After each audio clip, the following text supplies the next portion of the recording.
National Catholic Register. This is Register Radio, bringing light and clarity to the news and topics that affect your life. France became the first country in the world to enshrine access to abortion in their constitution this week. How might this impact other European nations? The Register's Europe correspondent Solene Tadie joins us with insights on this troubling development. But first, we remember the angelic doctor, St. Thomas Aquinas, 750 years after his death. We are joined by one of the great saint's spiritual brothers, a fellow Dominican, Father Aquinas Guilbeau. I'm Jeanette DeMello, Executive Director of the National Catholic Register, and your host here on Register Radio. This is a great moment to look at St. Thomas, a 13th century saint.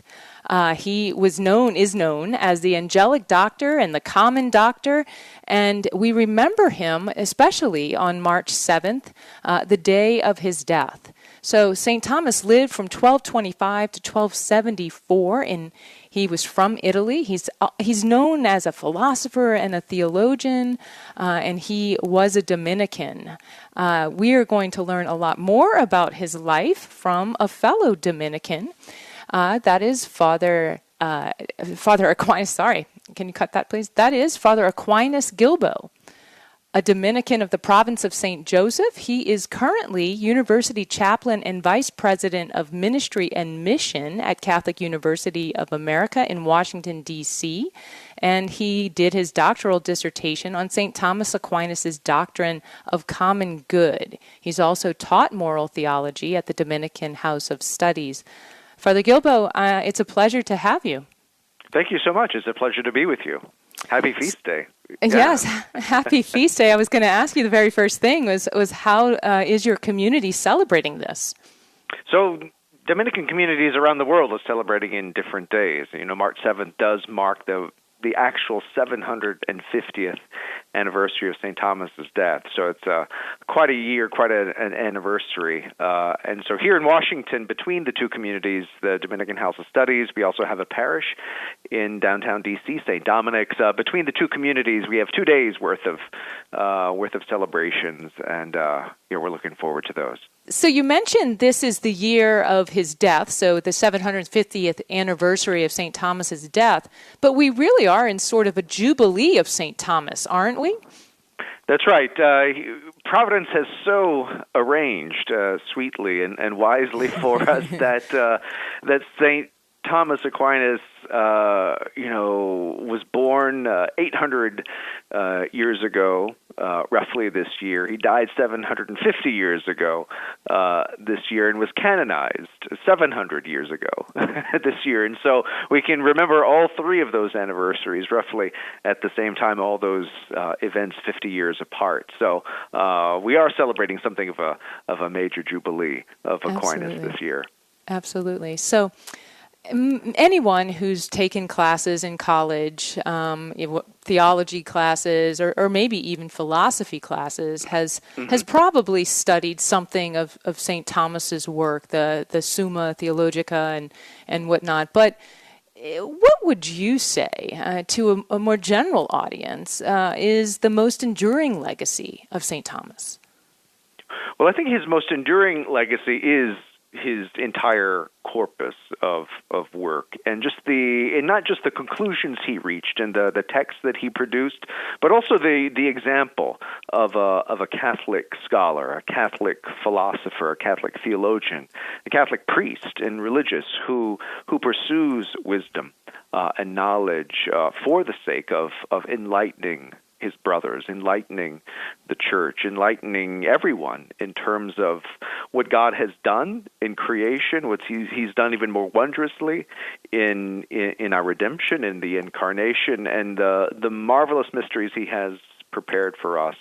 At the end of time, all of these things fascinated St. Thomas as a human being, and especially as a Christian and a priest, and he spent his short 50 years on this earth applying his incredible intellect to mystery by mystery, article of faith, article by by article of faith, plumbing their depths and drawing much of what we can know and understand of God's own purposes and God's own work, in these mysteries. So we do recognize him as the common doctor, the angelic doctor, but common for everybody. He's common. He's the common teacher of everyone in the church, and I think this is played out in his legacy. It was his doctrine of charity, for example, that was unique in the High Middle Ages when he taught, and that became an enduring legacy. I mean, the way the church talks about charity now in terms of friendship with God, Aquinas was one of the first to speak in those terms. His doctrine of the sacraments, I mean, how it is that God works efficaciously through the sacraments and liturgies of the church to share his life with us, in grace. Aquinas' way of describing that mystery was taken up by Trent and kind of made part of the common teaching of the church for all of us. Every time we attend Mass on Corpus Christi, every late spring or early summer, those are the texts of St. Thomas that the church I was hoping praised. you would get to that. Yeah.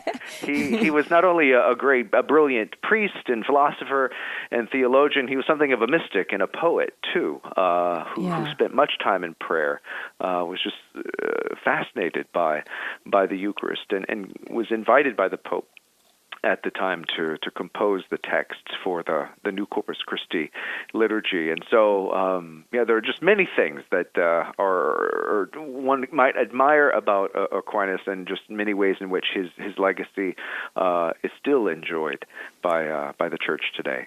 Yes, I do want to. I want to delve a little bit deeper into that Eucharistic connection. I didn't realize this, but as I was doing some research in honor of St. Thomas and for his for this commemoration, I realized he was also titled. You mentioned angelic doctor and common doctor, but Eucharistic doctor by Pius XI, and it, for good reason. I mean, St. Thomas Aquinas gave us, as you mentioned, some of the most beautiful hymns related to the Eucharist: Panis Angelicum, Pani Lingua, O Solitaris, Tantum Ergo. All these songs we sing often around adoration, or as you said, Corpus Christi.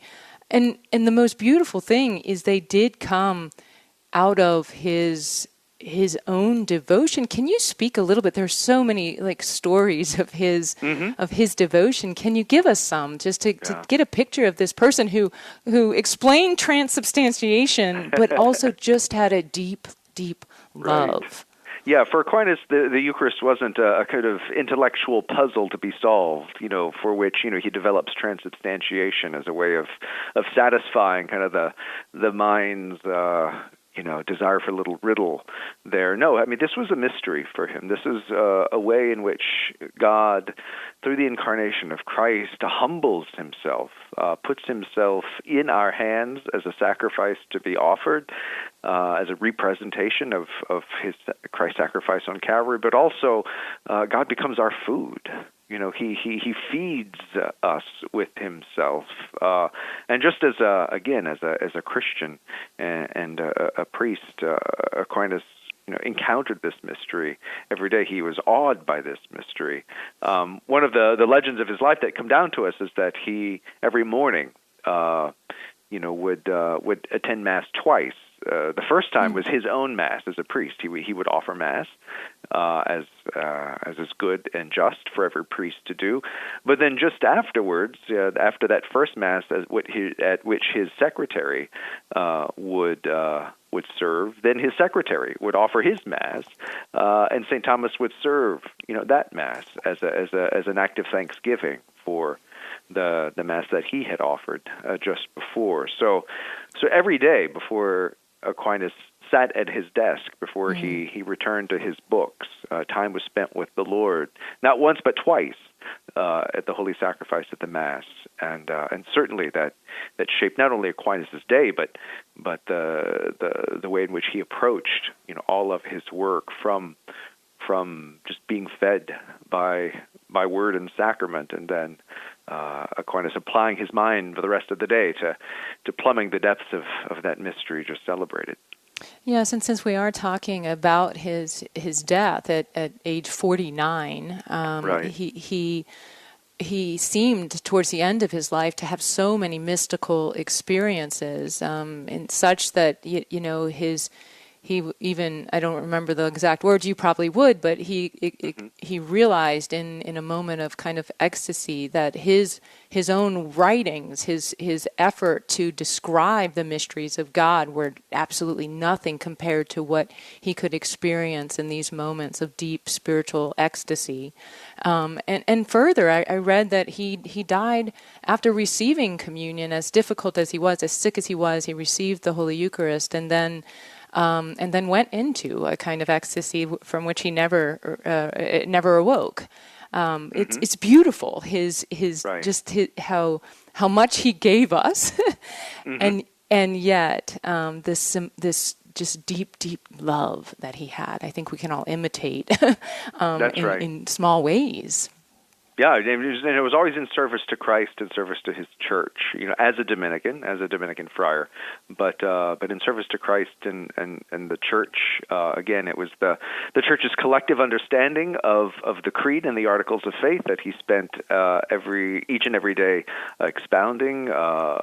He saw himself first and foremost as a commenter on sacred scripture. I mean, that's what a theologian was in the Middle Ages. Certainly saw that as his primary duty was to read the sacred word, ponder the sacred word, and expound it through commenting on the creed and the church's practice and a life of Christian charity, just helping to make all of that clear, just the clearer we could be in our approach to the more that we can know and love God and in faith, hope, and charity. Just mysteries to ponder, things to give thanks to God for, and maybe mysteries to be revealed in glory. Absolutely. Well, we are truly grateful for his legacy, and our listeners can read more at ncregister.com. You can find the article, Learning from St. Thomas Aquinas, 750 Years After His Death, and another article, A Dominican Remembers the Angelic Doctor by Father Gregory Pine.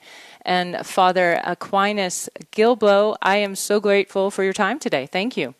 Thank you. Again, happy feast. When we come back, the Register's Europe correspondent Solene Tadie reports on the impact of French lawmakers' vote to enshrine abortion into France's constitution. This is Register Radio on EWTN. Stay tuned for more.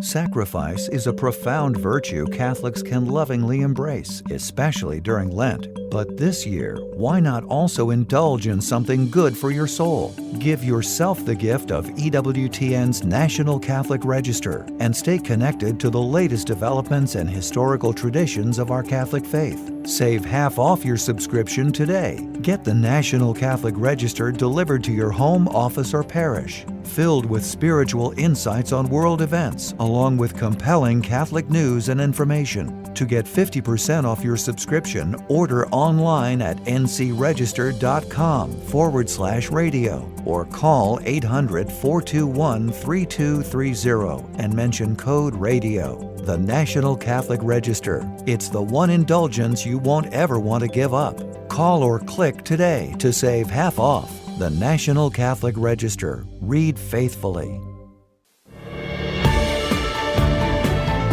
Let's return to Register Radio on EWTN. Welcome back. I'm Jeanette DeMello, Executive Director of the National Catholic Register and Catholic News Agency, and I'm your host here on Register Radio. Today, I'm joined by the Register's Europe correspondent, Solene Tadie. Solene grew up in Paris, France. She currently, though, writes from Budapest, Hungary, and she's been following with great concern the news about her homeland when French lawmakers enshrined the so-called right to abortion in their constitution. It's really a sad moment for France. Solene, I know you're looking at this with the same kind of sadness that I feel for the country once known in the Middle Ages as the eldest daughter of the church because of how Catholicism thrived, and now here we are. So, Solene, thanks for joining us, and I'd love first if you can report exactly what's happened. So yeah, it has been a project that was actually a kind of reaction to your Dobbs, that what happened in the US in 2022. So that is actually interesting because you have this kind of mirror effect. Like it happened in the US, and of course, France is well known for being very progressive and, to be also always at the forefront of both de-Christianization, but also at the forefront of all these society, what they call progress. And so this kind of constitutionalization of abortion was a direct consequence of Dobbs, but it's been part also of the French mentality, that has been growing over the past years. So, of course, when President Macron, as a communication stunt after Dobbs, proposed that, it was welcomed by a large part of French politicians and also of the population. So it was a very easy way to make the left happy, all these left-wing voters, and, without being, completely opposed by a big part of the population. So. Right, and Solene, I mean, as you mentioned, it was just hardly any time had passed after the Dobbs decision was announced that basically overturned Roe versus Wade, and it was like hours after that Macron actually said, well, we're going to make sure that this is enshrined, that our years of so-called progress aren't erased. And of course, this is where we are now. As I said, it's the first country to actually enshrine it into the Constitution, and that is quite startling. I think France has, from the numbers I have read, and maybe these are the latest numbers, I'm not sure, but 234,000 abortions registered in France in 2022. And so that the number of abortions has grown. It's the highest in 30 years at that point in 2022. And so it is a situation, it sounds to me, where the French people have just become so accustomed to abortion that there really didn't sound like there was much resistance, Solene. Now, it wasn't a vote for the people. It was a vote by lawmakers, right? So what is the resistance like in France? Is there a pro-life movement? What kind of resistance or fighting for the unborn was happening on the ground? So you're right in saying that, abortion is really part of the French population, and what was very puzzling was to see we could say that the images of people partying in Place du Trocadéro, Esplanade du Trocadéro in Paris, these scenes of jubilation with Beyoncé's hit Run the World Girls, and et cetera, et cetera. You have this mentality. It's true, but those who are very pro-life in France are very active.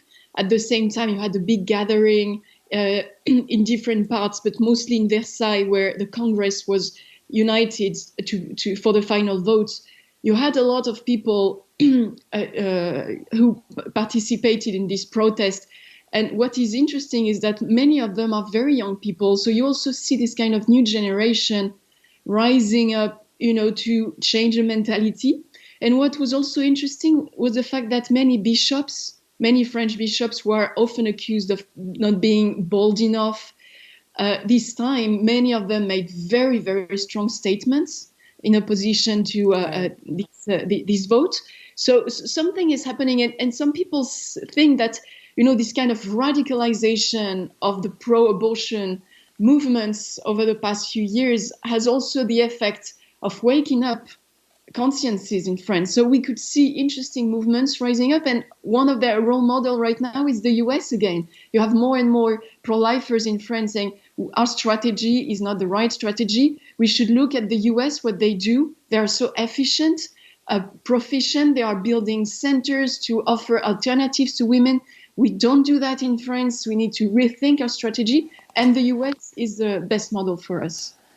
Well, that's a great point, and I know you have done your best to cover the ways that small communities are trying to revitalize their Christian roots, and not only in issues like this that touch the public square, but you have written stories that show the de-Christianization of France and of other parts of Europe really correlate to some of this unraveling on moral issues in the public square. A country that no longer recognizes their connection to the church and starts to, in some ways, change their concept of what a right is, right? I mean, they lose the sense of human dignity or even of the human person. And so I love that you have reported on that connection between de-Christianization and some of these so-called progressive laws. Where else, Solene, do you see the danger of this kind of enshrinement in law for things like abortion? Where else throughout Europe could be impacted by this vote in France? Well, pretty much anywhere. It's very difficult to predict, but what is obvious is that somehow France could pave the way for many others to follow. You have already a lot of international journalists and politicians praising President Macron for this move and already calling for their local politicians to take up on this initiative and do the same locally. So that's, and France still has this kind of influential power, this cultural influence over other countries in the West, and mostly its European neighbors, of course. So it could definitely pave the way to that. So that's why you already have pro-life organizations and strong conservative movements in neighboring countries already rising up, saying we must prevent it from happening in our countries. But that could definitely happen. You see how things can change. In Poland, that was, that banned abortion almost entirely in 2020. Now you have the Tusk government already designing a new bill to have it completely legalized. And, already people are saying, yeah, we should also directly follow the path of France. We should do the same right now. We'll go quicker. So things could be reversed very easily, but in one way or also in another way. So it also gives hope for the future if the pro-lifers are able to win the battle, the mentality battle.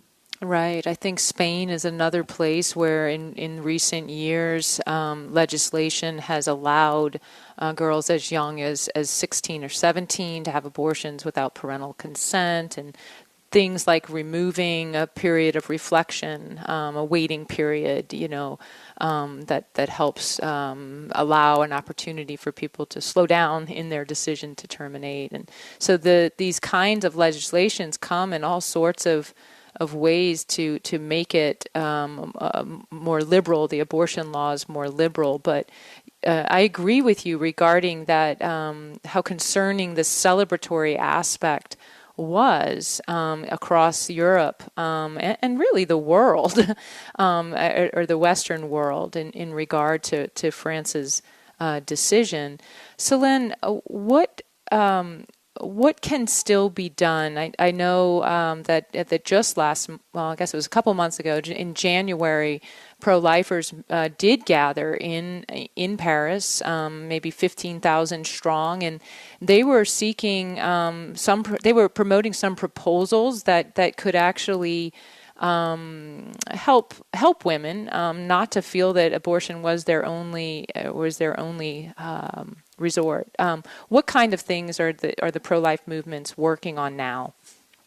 So many of them are now starting to rethink their strategies to be more proficient and to be more, let's say, efficient on the ground, I would say. And especially at the European level, you have like French pro-lifers who are actually lobbying European institutions who are also very active in France, and they are trying to gather the testimonies of many women who had an abortion and who were faced with the consequences of that, to talk directly to lawmakers, to raise awareness, and then change the law to say, okay, then we have this state of affairs, but at the same time, we could also have an influence on the law saying that maybe we should lobby people enough, these lawmakers enough, so that we enable politicians, we enable the law to give women more access to what abortion really is, to really raise awareness. And that's, you have all these kind of proposals to create more center to welcome women who are threatened, because most of the time the reason why they abort is because they were threatened by the father of the baby, because they were ill-informed, and because they felt that they didn't have the financial support to raise the kid. And we lack in France, we lack structures to answer that. And that's the awareness that is growing right now, is the lack of institutions and centers like that. And I think that we are going to witness the creation of more and more institutions like that. And that's probably the only really efficient thing that could be done in the coming years. Well, Solene, I'm so grateful that you have been covering this. We look forward to more coverage of the pro-life movement in Europe as they really learn to kind of fortify their position and get into the culture and help to turn things around. And for our listeners, we invite you to go to ncregister.com where there's a lot more news, analysis, and commentary. We're very grateful that you've joined us here on Register Radio on EWTN. And on behalf of my producer, Michael McCall, and myself, Jeanette DeMello, I pray that until next week, God bless you.